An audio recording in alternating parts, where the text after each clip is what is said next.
Многуте примери кои секојдневно ги среќаваме во црната хроника, а ја згрозуваат јавноста. Кажи ми како да се спречат овие луѓе? Ѓорги, како да се сопрат овие сексуални предатори кои напаѓаат и деца? Разговараме со првиот човек на првата детска амбасада, меѓаш господинот Драги Змјанац. Господин Змјанац, добар ден, добредојавте во вестите на Канал 5 и веднаш кажете ми што предлагате, како да се сопрат овие предатори покрај сите мерки, нели, и оние повисоки казни што им се закануваат? За честени случувања насилување и сексуална злоупотреба, значи едно, зголемена потреба за мобилност, не само на родителите, и на децата, и на институциите, и на граѓански сектори, и на медиумите. Зголемена мобилност за превенција. Во светот 250 милиони девојчиња и 75 милиони момчиња годишно се жртви на сексуална злоупотреба, насилување на овие сексуални предатори. Тоа значи не само едукација, туку и поголемо внимание во какво окружување се движат младите и децата, а кому ги оставаме децата на чување, кому тинеџерите со кого се движат, со какви социопатолошки типови, едноставно треба да се препознае нивните намери од десување, треба да се бидат внимателни, треба да бидат безбедни и на сигурна оддалеченост.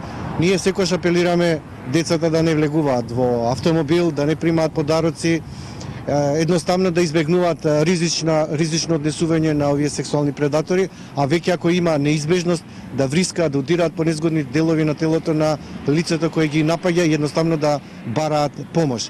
Во овој случај секако е доволнителен аларм дека мора и медиумите и граѓанскиот сектор и родителите се мобилизираат, затоа што многу често се повторува и дека не се доволни казните. Превенцијата е одговор за најдобар одговор за било каква репресија, а веќе ако се стори ова најтешко кривично дело кој остава долги трауми на детето, секогаш сме поборници на доживотна казна затвор или за рецидивистите медикаментна терапија за да го контролираат нагонот и либидото.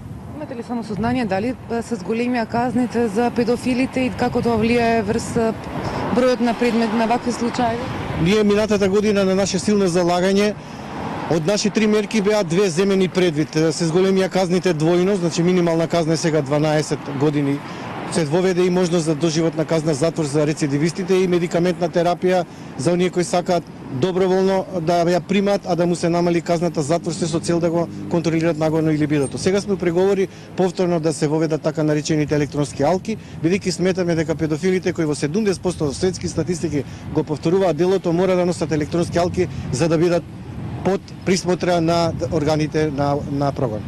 Благодарам многу господин Змјанац што бевте дел од вестите на Канал 5. Ѓорги, повели. Елена, со тебе се селам и на друга тема. Ти денеска беше пред јавното обвинителство, каде што лидерот на